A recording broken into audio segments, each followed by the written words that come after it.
친애하는 국민 여러분, 저는 북한 공산 세력의 위협으로부터 자유 대한민국을 수호하고 우리 국민의 자유와 행복을 약탈하고 있는 파렴치한 종북 반국가 세력들을 일거에 척결하고 자유 헌정 질서를 지키기 위해 비상계엄을 선포합니다.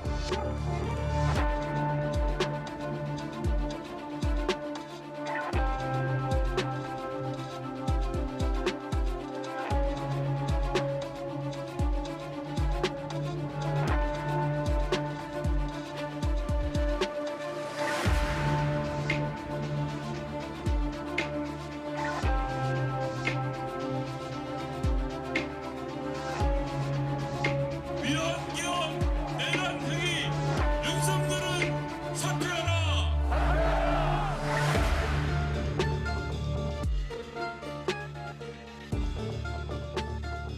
윤석열은 요건도 없고 절차도 무시한 비상계엄 선포로 민주공화국의 근간을 부정하였다.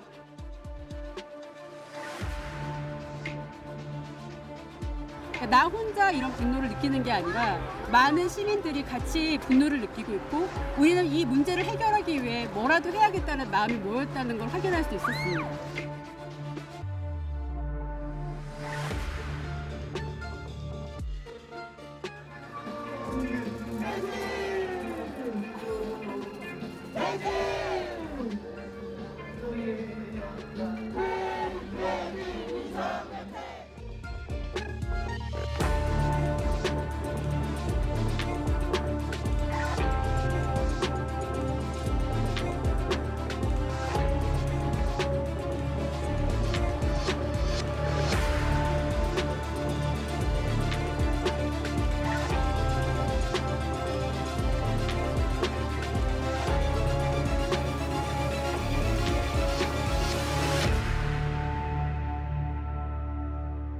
여러분 안녕하십니까? 우리 지역의 현안을 짚어보고 다양한 의견을 나눠보는 여기 이슈 강원 황지은입니다.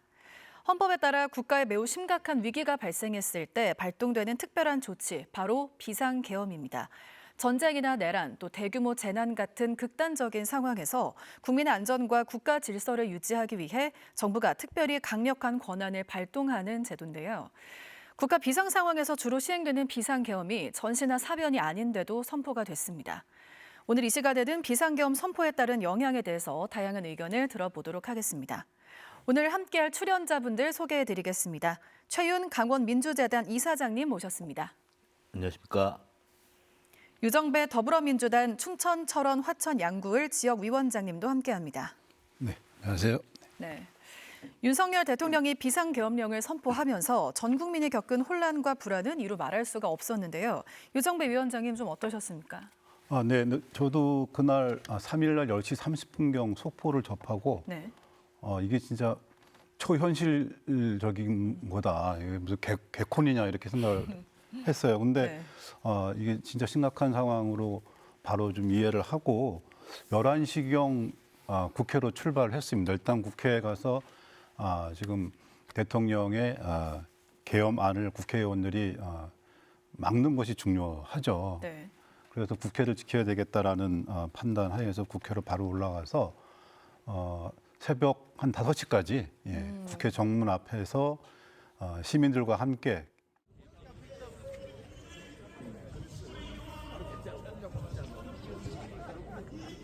여러분 다시 한번 큰 박수 부탁드립니다. 국회 정문 앞에서 시민들과 함께 계엄 해제 구호를 외치고 또 경찰들한테 항의하고 그렇게 보냈습니다. 네, 현장에 또 계셨군요. 네네. 이사장님께서는 학생운동부터 시작해서 강원민주재단 초대 이사장으로 역임해 오시면서 사실 많은 일들을 또 겪으셨을 텐데 이번 사건을 처음 접했을 때 어떠셨나요? 정말 참담했죠. 그리고 이 80년 5월 광주가 생각이 났습니다. 또 그 당시에 제가 보안사로 연행돼 가지고 온갖 고문을 받고 또 3년 동안 투옥을 했는데 45년이 지나 가지고 또 이런 일을 겪어야 되나 이런 부분에 대해서 정말 참담한 마음을 금치 못했습니다. 네. 지금까지 비상계엄은 총 9차례 선포됐습니다. 이사장님은 비상계엄을 겪은 세대신데 그 당시를 회고했을 때 지금과 비교하면 좀 어땠나요? 제가 좀 나이가 들었었는데 71년도에 그 유신헌법을 제정하기 위한 비상계엄이 있었고 그다음에 11.6 그 박정희 대통령 서거 이후에 5.18까지 이어지는 비상계엄 그리고 이번이 이제 세 번째인데 세 번 겪었습니다. 근데 앞에 두 번은 위헌 판결이 벌써 났습니다. 대법원에서. 그리고 그렇지만 이제 국민들이 그 당시에는 그러한 불법적 조치에 대해서 이 저항을 못하고 패배를 했습니다. 근데 이번에는 국민들이 이 승리를 했습니다. 우리 국민들이 그동안 5.18 민주화운동 그리고 6월 항쟁 그리고 촛불 항쟁을 통해 갖고 대통령도 이 탄핵했던 그런 국민이기 때문에 그렇죠. 총칼을 무서워하지 않고 국회에 들어가서 국회를 지키고 그래서 국회의원들이 이 계엄 해제 결의를 할 수 있도록 만들었습니다. 그래서 저는 이번 계엄하고 앞에 두 번 계엄의 국민들은 완전히 달라졌다 이렇게 말씀드리고 싶습니다. 국민들이 해냈다라고 그렇죠. 말씀해 주셨습니다. 조금 전에 위원장님께서 계엄 해제가 선포된 이후에 현장에 계셨다고 했는데 네. 당시 분위기가 어떻나요? 네, 제가 한 12시 조금 넘어서 국회 정문 앞에 도착을 했었습니다. 네. 수천 명의 이제 그 시민들이 정문을 중심으로 국회를 둘러싸고 있었고 또 이제 경찰이 그 국회 진입을 막는 그런 상황이었고요. 근데 시민들이 계속 거기서 계엄 해제를 외치고 또 윤석열 대통령 체포, 그렇죠. 예, 그거를 외치면서 강력하게 이제 경찰에 저항을 하고 또 그러면서 국회 본회의장에서 우리 국회의원들이 계엄 해제 결의안을 그 방망이를 두들길 수 있는 그런 이제 상황을 이제 만들어 준 거죠. 근데 제가 이제 저는 조금 늦게 가서 이제 군인들하고는 만나지는 이제 못했는데 저희보다 조금 일찍 도착한 분들이 그 국회 본관 계단과 그 일대에서 계엄군들과 몸싸움을 벌이고 이랬던 상황들을 자세하게 설명을 해줬습니다. 네. 그래서 굉장히 두려웠고 그러나 그 두려움 속에서도 우리 민주주의를 지키고 또 이 불법적이고 반헌법적인 이 윤석열 대통령의 계엄령을 해제하기 위해서 뭐 아무 정신 없이 그냥 무장한 군인들하고 강력하게 싸우고 항의했다고 이렇게 말을 해줬습니다. 네, 이 또한 국민들이 해낸 결과다라고 그렇습니다. 볼 수 네네. 있겠는데요. 이사장님, 해제 이후 어제 아침이죠. 4일 아침에 바로 도청에서 기자회견을 진행하셨습니다. 강원 단체들은 어떤 입장을 발표했나요? 이번 윤석열 대통령의 비상계엄 선포는 이 헌법을 유린하는 군사 반란과 마찬가지다. 그렇기 때문에 윤석열 대통령은 더 이상 대통령이 아니라 반란의 수괴다라고 규정을 했습니다. 네. 그래서 대통령을 파면하고 조사하고 체포해야 된다. 그리고 우리는 이거를 관찰할 때까지 끝까지 투쟁하기로 결의를 했습니다. 그래서 어제부터 이번 주 금요일까지 매일 저녁 7시에 춘천, 원주, 강릉에서 이 집회를 하고 특히 춘천 같은 경우에는 거두 사거리에서 매주 7시에 하기로 했는데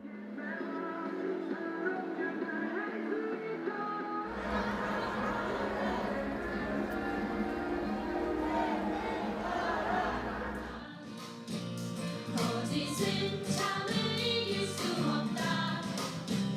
진실은 침몰하지 않는다. 우리는 포기하지 않는다. 특히 춘천 같은 경우에는 거두 사거리에서 우리 춘천 시민 여러분 많이 좀 동참하기를 부탁드리겠습니다. 네, 매일 오후 7시라고 말씀하셨습니다.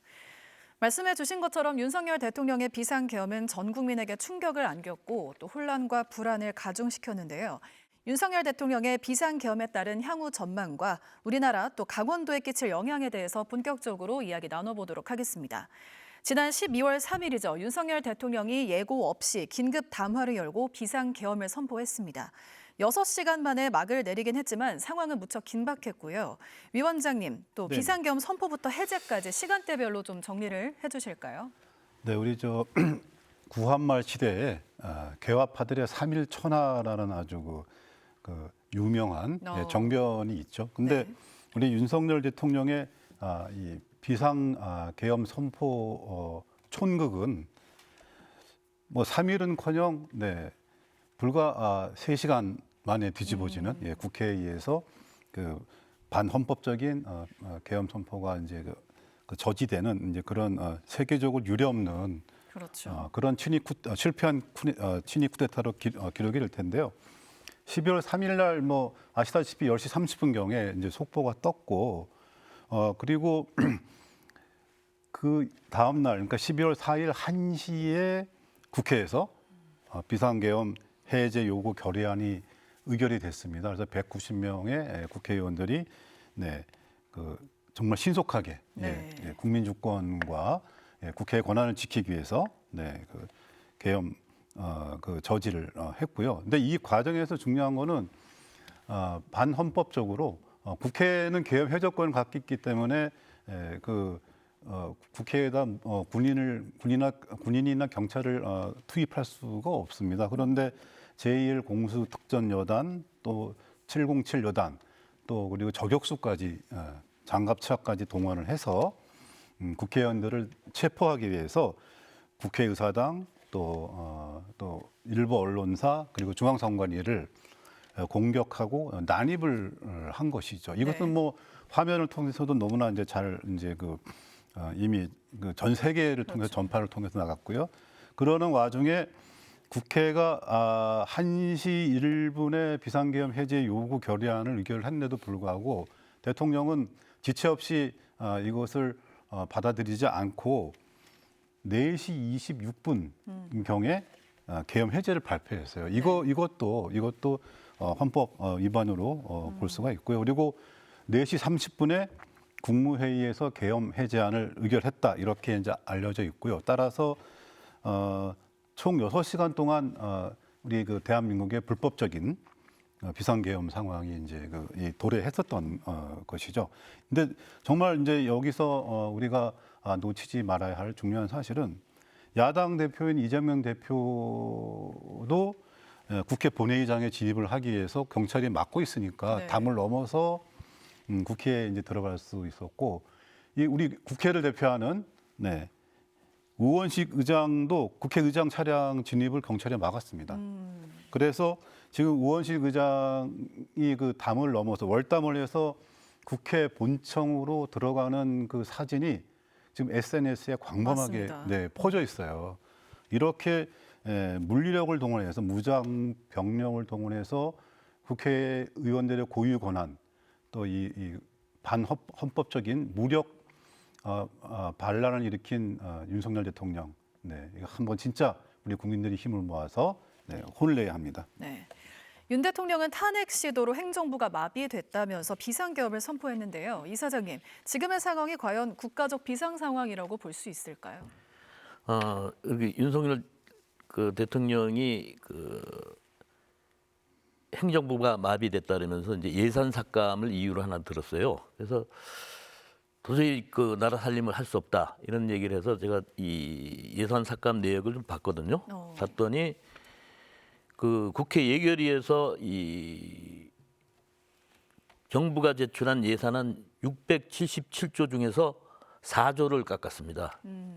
그래서 퍼센티지로 보니까 예산의 0.6%를 예결위에서 삭감을 했는데 그것 때문에 나라 살림을 못하겠다면은 정권 내놔야 되는 거 아니에요? 근데 더 중요한 거는 그 삭감 내역도 이 민생과 관련된 예산은 별로 없어요. 이 검찰의 특활비, 그다음에 대통령실의 특활비, 그리고 또 대통령실의 예비비. 결국은 검찰과 대통령의 용돈을 쓰지 못하게 예산안을 감액했다고 그런 투정을 부리는 겁니다. 근데 정부의 예산은 국회가 심의하게 돼 있는 거예요. 그걸 부정한다 그러면은 상권 분립이 뭔 필요가 있겠습니까? 계엄군이 국회 본회의장 진입을 시도하는 과정, 또 의원들이 국회에 입성하는 과정에서 충돌이 발생하기도 했습니다. 유혈 사태로까지 번질 수 있는 긴박한 상황이었는데요. 위원장님, 국회의원들의 국회 출입을 저지하면서 투표를 막아서는 행동, 이거는 또 과연 합법적인지 좀 이야기해봐야 될 것 같습니다. 명백한 불법이고요. 대통령의 계엄을 이제 선포할 수 있는 권한이 있다고 하면 국회는 계엄 해제를 요구할 예, 권한이 헌법에 보장되어 있습니다. 따라서 그 국회의원들의 계엄 해제를 요구하는 결의안을 채택하는 과정에 군인들이 난입을 하고 또 경찰이 국회의원들의 국회 진입을 막는 이런 것은 그 헌정 중단을 저지르는 그런 이제 반란 행위라고밖에 볼 수가 없습니다. 그래서 더군다나 이 계엄 시행 중에도 현행범인 경우를 빼놓고는 네.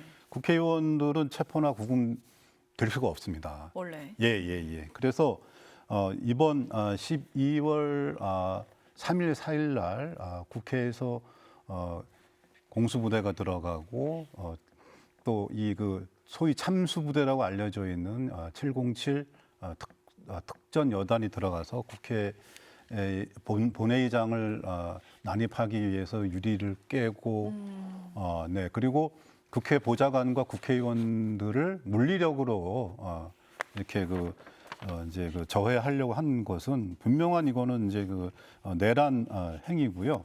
이 또한 헌법 위반인 행위였다라고 네네. 말씀해 주셨습니다. 재석 의원 190명 전원 찬성으로 계엄 해제 안건이 가결됐습니다. 이번 비상계엄이 타당하지 않다는 게 지배적인 여론인 것 아닌가 싶은데요. 윤석열 대통령의 비상계엄 선포가 왜 지금인지 또 실질적인 의도가 무엇인지 여러 의견들이 나오고 있는 상황인데 위원장님은 이에 대해서 어떻게 생각하시나요? 글쎄요, 이제 대통령이 왜 갑자기 12월 3일 날 야밤에 비상계엄을 선포했느냐에 대해서 설왕설래 여러 가지 의견이 있는데요. 네. 지난 정부 때 검찰총장으로 재직하면서 대통령의 인사권, 법무부 장관의 이 지휘권에 이제 반발하면서 일각의 정치 검사들을 이끌고 대통령과 합법적인 정부에 대항해서 일종의 이제 그것도 넓은 범위에서 보면은 위법한 행위라고 볼 수가 있겠습니다. 저는 이렇게 생각합니다. 이번 대통령의 비상 계엄 선포는 이미 오래전부터 준비된 것이고요.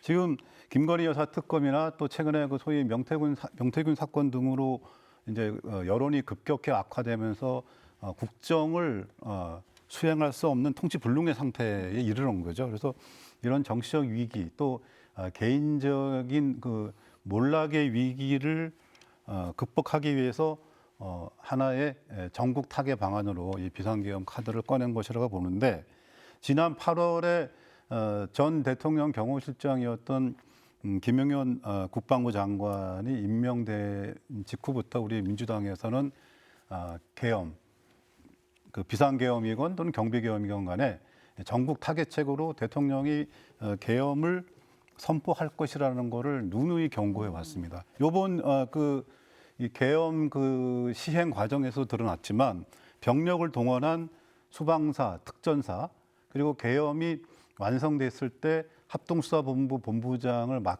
맡기로 예정되어 있는 방첩사 사령관 이 사람들이 다 소위 중앙고 동문이거든요. 그렇죠. 대통령과 같은 고등학교를 졸업한 동문들이고 이 사람들을 중심으로 군대 내에 특정한 학교 인맥에 기초한 이 사적 네트워크를 가지고서 오래전부터 이 통치 불능의 위기를 극복하기 위한 방안의 하나로 이 불법적이고 반헌법적인 쿠데타를 음모해 왔다 이렇게 저희는 그렇게 생각하고 있습니다. 오래전부터 계획된 일이었을 가능성이 있다. 네네.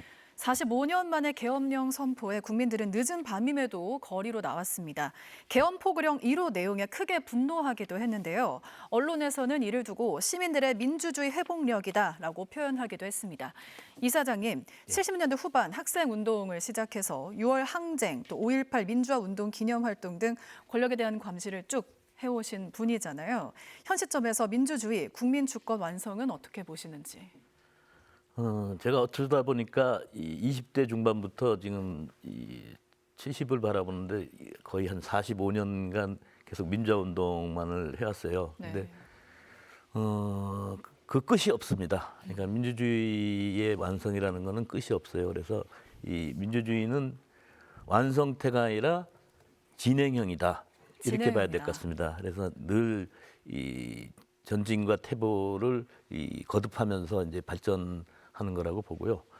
그럼에도 불구하고 우리나라 같은 경우에는 이 2차 대전 이후에 식민지를 겪었던 나라 중에서 유일하게 산업화하고 민주화를 이뤘던 그 세계에서 인정하는 그런 자랑스러운 나라가 됐는데 이번에 그 윤석열 대통령의 계엄 선포로 인해 갖고 민주주의 역사에 오점을 찍었죠. 그렇지만 결국 또 우리 국민들이 슬기롭게 극복해 나가리라고 보고 있습니다. 그래서 네. 완성을 지향해 나가고 있습니다. 네.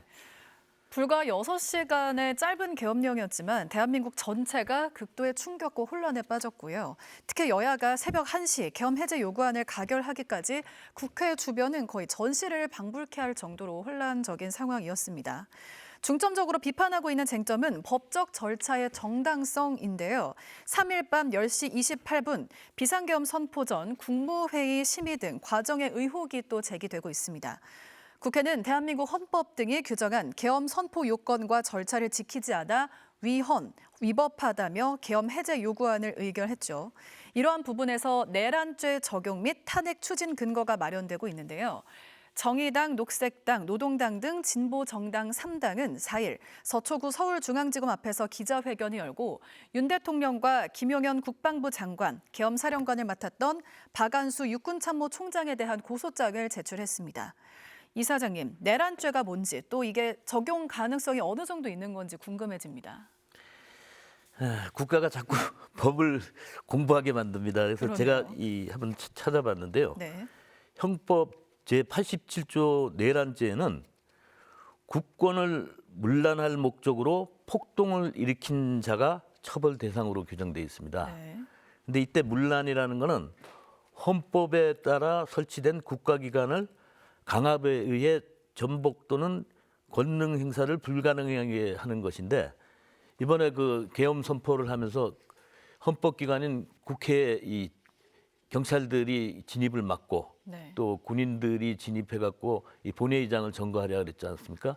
이것은 명백하게 이 헌법기관을 갖다가 이 무력화시키는 그러한 행동이기 때문에 내란죄 적용이 되고 이 국가에 의한 폭동으로 이 규정을 받습니다. 그렇기 때문에 이거는 빼도 박도 못하는 그리고 우리 온 국민들에게 이 생중계로 전개된 상황이기 때문에 이거는 내란죄로 이 조사를 받고 이 체포가 돼야 되는 상황이라고 그렇게 보고 있습니다. 증거까지 사실 확실한 그렇죠. 상황인데요. 네. 위원장님은 이에 대해서 어떻게 생각하시는지. 네, 뭐 적극적으로 공감하고요. 그 이번 이 윤석열 대통령의 소위 비상계엄 선포는 그 절차적으로도 위법하고 그리고 그 국회의 군을 동원해서 그 국회의원들의 고유한 헌법적 권한을 물리적으로 이제 저지하려고 했다는 점에서 이제 이건 뭐 100% 이거는 이제 그 내란으로 밖에 볼 수가 없고요. 그리고 계엄사령관 이름으로 발표한 포고령 1호, 소위 포고령을 봐도 포고령의 국회나 지방의회 등의 정상적인 활동을 이제 못하게 막았거든요. 이거는 명백하게 그 문장으로 완성되어 있는 포고령에 담겨 있는 반헌법적인 내란 행위인 것이죠. 네. 그래서 지금 여러 가지 이제 보도를 보면은 그 국무회의 심의를 거쳐서 이제 계엄령을 완성을 했느냐 이런 부분도 이제 논쟁의 여지가 굉장히 많고요.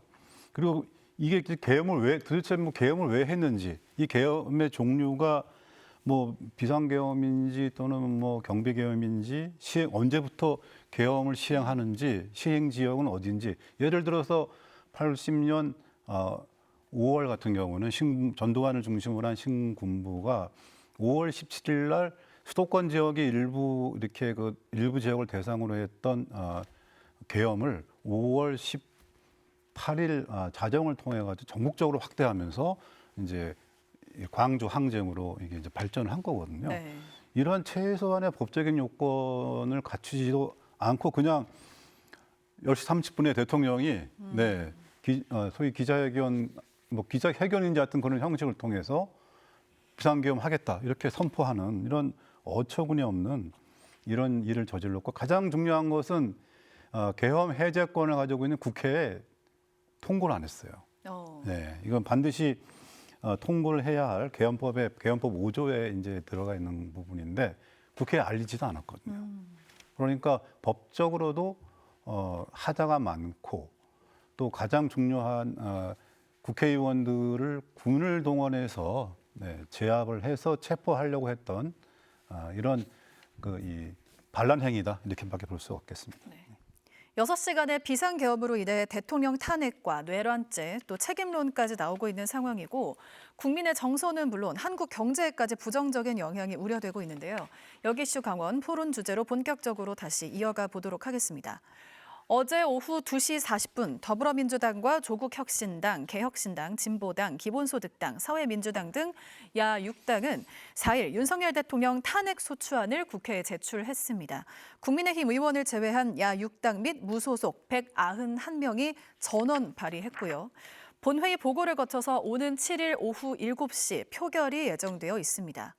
국회 본회의에서 대통령 탄핵 소추안 가결 요건은 재적의원 3분의 2 이상 찬성으로 현재 재적의원 300명을 기준으로 하면 200명의 찬성이 필요한데요. 현재 범야권 총 192석에 여권 이탈표 8표가 이제 필요한 상황입니다. 국민의힘은 윤 대통령 탄핵 반대를 당론으로 채택한 상황이고요. 두 분은 탄핵 정국으로의 전환을 어떻게 생각하시는지 또 들어보겠습니다. 당연히 윤석열 대통령이 비상계엄 선포로 인해 가지고 이 군사 반란 반란 행위를 했다라는 것은 이 분명한 사실이고 특히 그 내용의 핵심은 국회의 이 권위와 이 지위를 무력화시키려고 했던 거거든요. 그 당사자인 국회의원들이 여기에 대해서 외면한다는 것은 검사나 경찰이 범죄자들을 조사하지 않는 거하고 똑같은 겁니다. 그렇기 때문에 저는 정치는 명분인데 이러한 사항에 대해서 외면하고 반대를 한다면은 저는 잘못되고 국민들의 심판을 받을 거라고 생각을 합니다. 물론 국민의힘에서는 이 당론으로 탄핵을 반대한다라고 하지만 그건 정략적인 것이고 제가 볼 때는 국민의힘 국회의원 중에서도 분명히 양식이 있는 그런 사람들이 있으리라고 보고 그래서 탄핵을 기대해 봅니다. 네, 8명 이상이 나올 것이다. 예. 위원장님은 어떻게 보십니까? 저는 뭐 국민의힘 국회의원들께서 나라를 생각하고 국민을 생각을 하신다고 하면 반드시 탄핵으로 대통령의 책임을 물어야 된다고 생각을 합니다. 이게 탄핵이라는 게 단지 대통령의 범법 행위를 조사를 해서 그 지위에서 내려오게 한다는 의미에 그치는 게 아니거든요.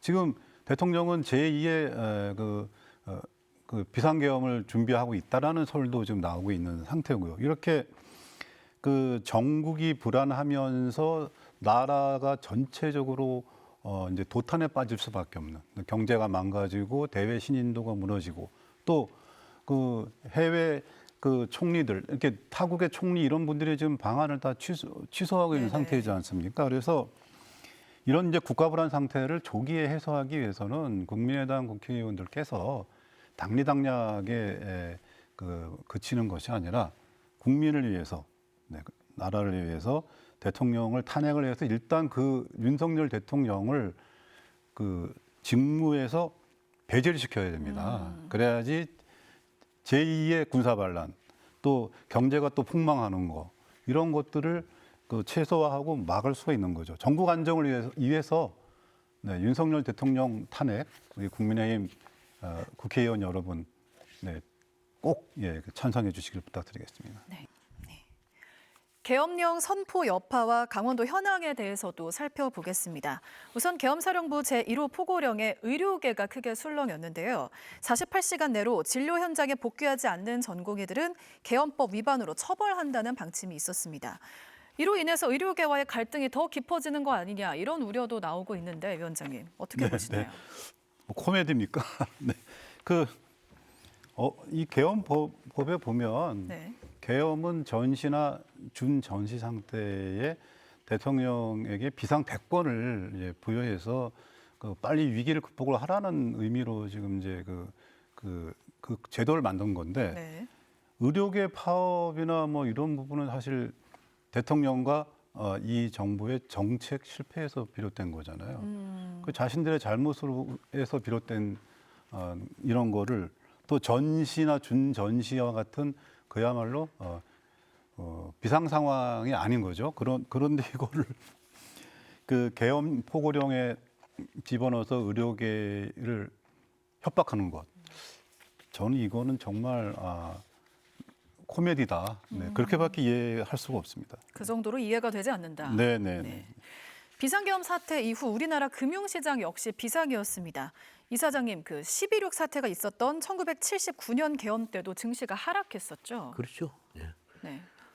그러니까 이 우리나라의 그 증시에 이 해외 자본이 30% 정도가 있습니다. 그래서 이제 당장 우리나라 정치가 불안정해지면은 그 해외 자본들은 금방 그 투자를 회수를 해요. 그렇기 때문에 증시가 하락할 수밖에 없죠. 그렇죠.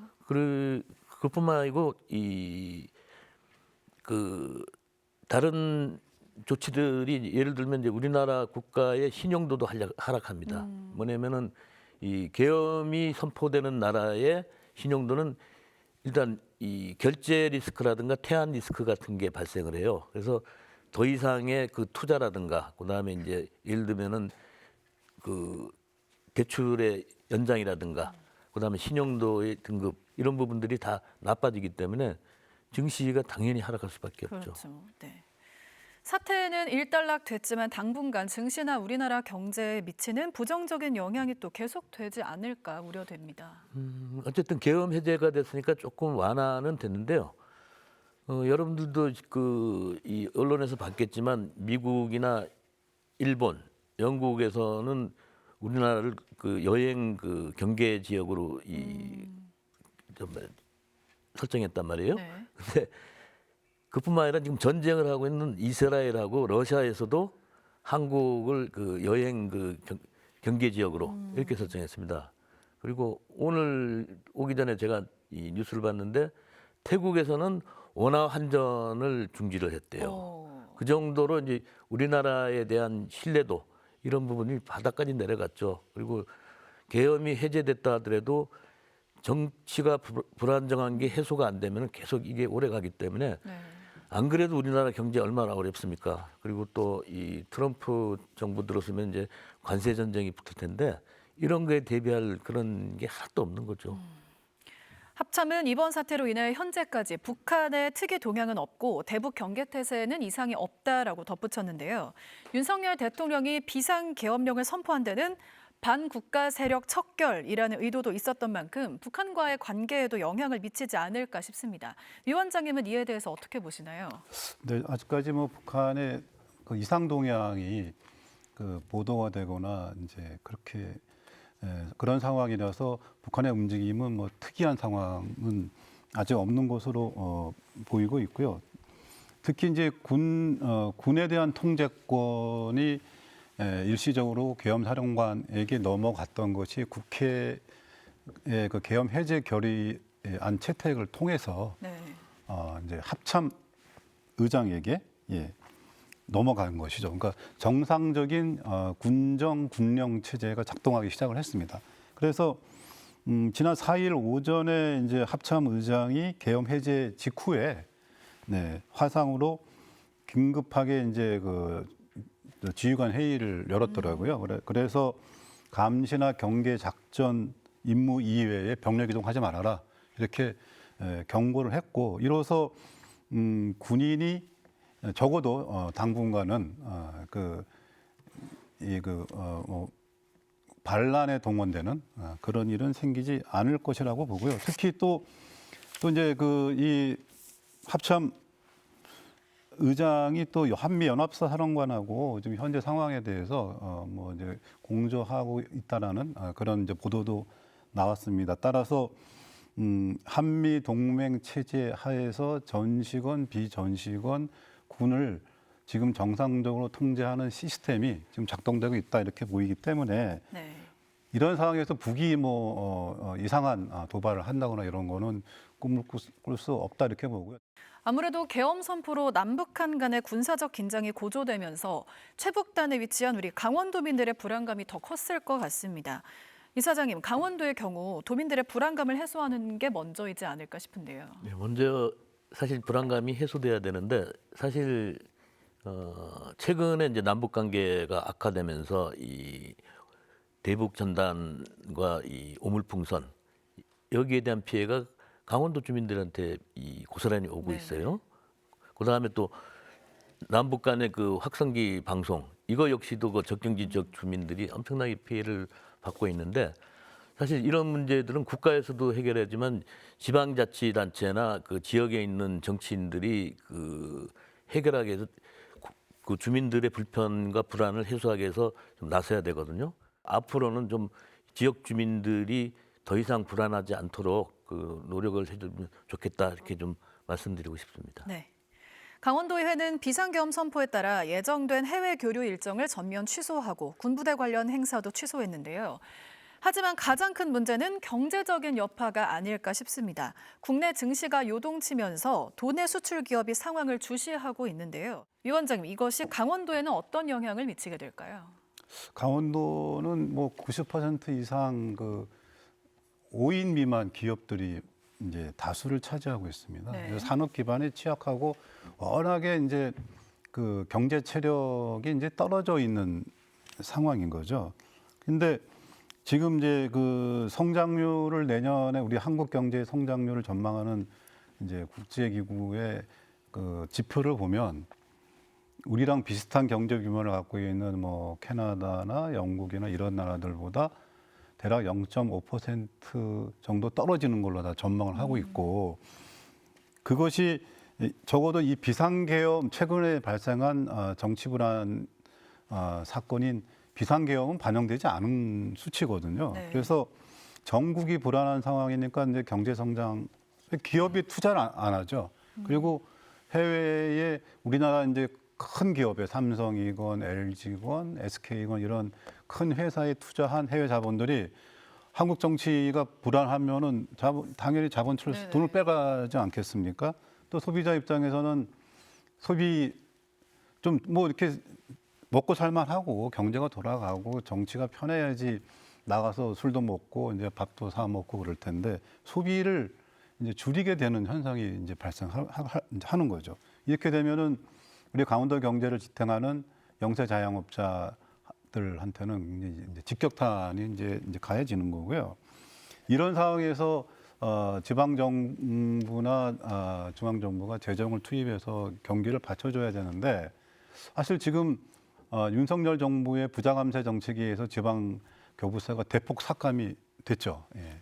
강원도도 지금 뭐 땅 팔아서 이제 그 모자라는 돈을 예산을 충당하겠다라는 대책 아닌 대책을 지금 내고 있는 상황인데 따라서 재정 투입 여력이 없는 상황에서 내년 경제는 점점점 더 이제 어려워질 거라고 예측이 되고요. 강원도 내 정치권 관련 단체에서 좀 빠르게 움직이고 있는 상황인가요? 네, 뭐 일단 저희 이제 그 더불어민주당 같은 경우는 그 강원도정이 보다 적극적으로 이러한 그 이 현재의 그 정치 리스크, 소위 K 정치 리스크를 극복하기 위한 메시지를 적극적으로 내고 있고 네.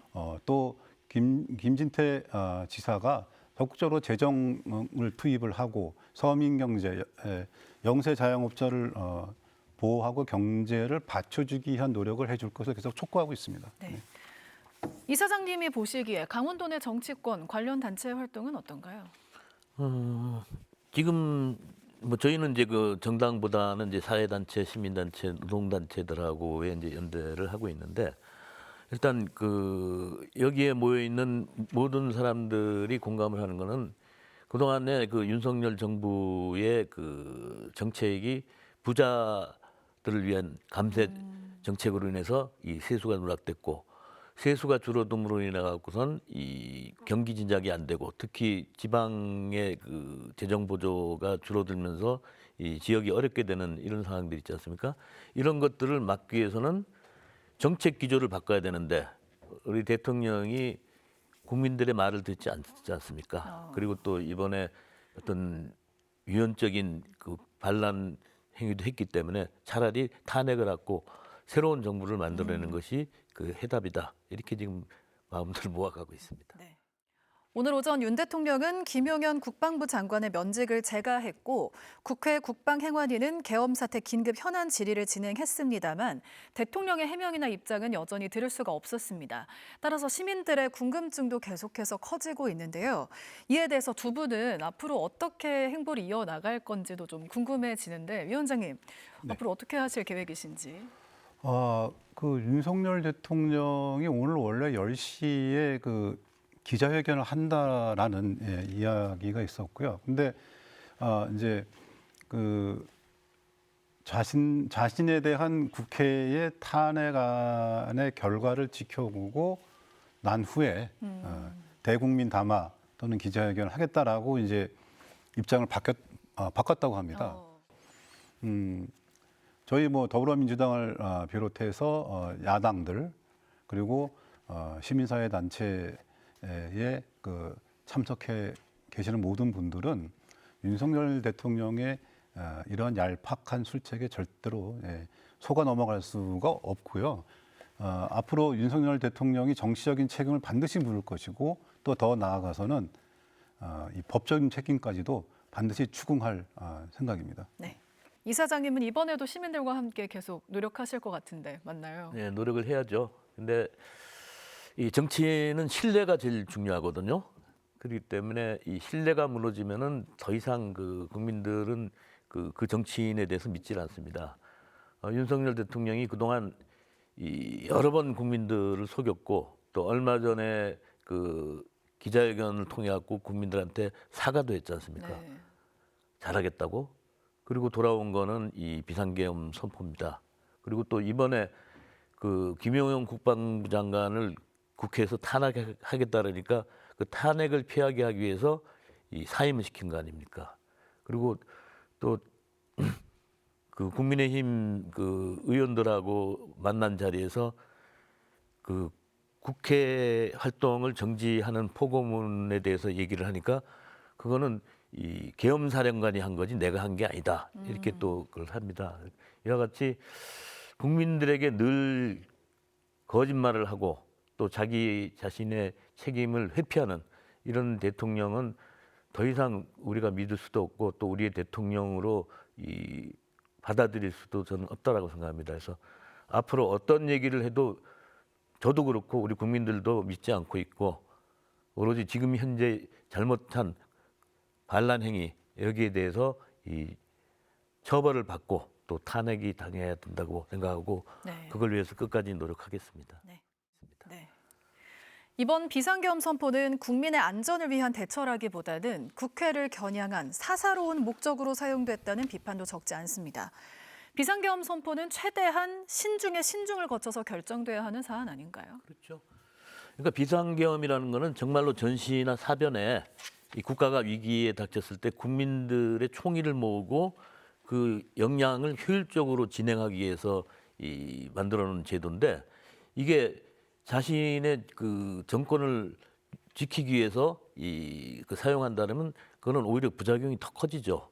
거기다가 그렇기 때문에 지난번에 그 전두환 노태우 전 대통령이 그 군사 반란으로 해가지고 이 대법원에서 유죄 확정을 받지 않았습니까? 이런 일들이 있었고 그 이후에는 더 이상 이런 일이 발생하지 않으리라고 생각을 했는데 이번에 또 다시 반복이 됐단 말입니다. 그래서 저는 이런 그 비상계엄 선포와 같은 그런 일들은 정말로 요건과 국민들의 동의를 받지 못한 상태에서 그 선포가 된다면 그거는 거기에 대해서 엄중한 이 국민들 심판, 법의 심판을 받아야 된다고 봅니다. 그래야만이 이와 같은 일들이 또다시 재발하지 않을 거라고 이렇게 생각하고 있어요. 이런 사태가 되풀이돼서는 안 될 텐데요, 위원장님. 네, 그 우리 최윤 이사장님 말씀하신 대로 지금 계엄령 선포와 유지에 대한 그 제도적인 장치가 좀 미비합니다. 그래서 그 국회 사전 동의를 얻는다든가, 네.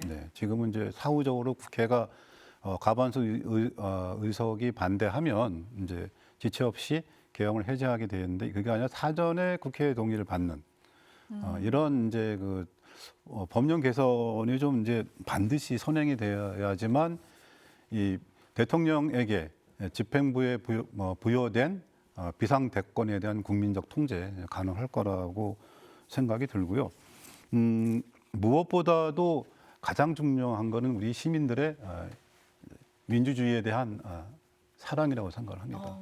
우리 대한민국이 그 제2차 세계대전 이후에 신흥 개발도상국으로 출발을 해서 산업화와 민주화를 이룬 유이한 두 나라 중에 하나죠. 대만하고 우리 대한민국인데 그 힘은 그 저력은 결국은 민주주의를 확대하는 과정에서 나온 것인 거거든요. 따라서 우리 시민들이 대통령의 이 부당한 법 집행 그리고 반헌법적인 헌법 유린 행위에 대해서 강력하게 항의할 때는 항의하고 그렇게 해서 민주주의를 지켜내겠다는 강력한 의지를 보여줬을 때 우리나라 대한민국의 헌정 체제가 유지되고 민주주의 발전하고 또 경제도 성숙할 거라고 생각을 합니다. 네. 오늘 이렇게 윤석열 대통령의 비상계엄 선포, 긴급했던 사태에 대해 짚어봤는데요. 이번 사태를 보면서 모두 많은 생각이 들었을 것 같습니다. 오늘 마무리로 한 말씀씩 해주신다면 그럼 우리 이사장님 먼저 부탁드립니다. 다시는 그 비상계엄 선포 같은 정변이 없으리라고 생각했는데 또다시 이번에 발생을 했죠. 그러니까 민주주의라는 거는 정말로 깨어지기 쉬운 유리병이라고 생각이 듭니다. 우리가 늘 조심해서 관리를 해야 되고요. 또 이 민주주의는 공기와 같기 때문에 호흡을 할 때는 고마운 걸 모릅니다. 그렇지만 만약에 그것이 없어진다면 우리가 살 수가 있겠습니까? 마찬가지로 민주주의를 지키기 위해서는 이제는 우리 국민들이 정말로 이 각성을 해서 권력을 감시하고 또 잘못된 게 있을 때는 비판을 하고 더 나아가서는 일상적으로 민주주의를 지킬 수 있는 그런 힘을 갖기 위해서는 우리 시민들 한 사람 한 사람이 그 민주주의를 지키는 단체에 가입도 하고 활동도 하고 그렇게 해서 정말로 우리나라가 민주주의가 활짝 피는 그래서 잘 살 수 있는 그런 나라가 되도록 했으면 좋겠다는 바람입니다. 좋습니다. 위원장님도 한 말씀 부탁드립니다. 네, 오늘 제가 여론조사를 하나 봤는데요. 네. 뉴스토마토라는 언론사에서 미디어 토마토에 의뢰를 한 여론조사 결과가 이제 방금 공개가 됐어요. 여기서 윤석열 대통령의 비상계엄이 내란이다. 즉 쿠데타라는 그 반응이 75.2%입니다. 그리고 대통령의 고유 권한을 행사한 것이다. 라는 이제 그 답변이 겨우 20%밖에 안 됩니다. 국민들의 여론이 또 국민들의 정서가 바로 지금 우리 대한민국의 현 주소를 보여주는 거로 생각을 하고요. 국민들이 좀 더 분발해서 민주주의를 위해서 보다 적극적으로 나서 주시는 그런 그 기대를 갖고 이제 꽃피는 춘삼월이 되면 우리 대한민국의 민주주의가 더 활짝 만개하는 그런 기쁜 현실을 맞이하게 될 거라고 확신합니다. 네. 오늘 이야기 최윤 강원민주재단 이사장님, 유정배 더불어민주당 춘천철원 화천 양구을 지역위원장님과 나눠봤습니다. 좋은 말씀 고맙습니다. 1979년 서울에서 벌어진 12.12 군사반란을 모티브로 한 영화 서울의 봄에서는 실패하면 반역, 성공하면 혁명이라는 대사가 나옵니다. 그렇다면 45년 만에 비상계엄은 어떤 결과로 남을까요? 비상계엄은 국민의 안전을 위한 조처지 공포와 혼란을 가져와서는 안 됩니다. 국민들이 분노하고 있는 이유를 직시하시기 바랍니다. 여기 이슈 강원, 저희는 다음 시간에 더 다른 이슈 가지고 찾아뵙겠습니다. 함께해 주신 여러분 고맙습니다.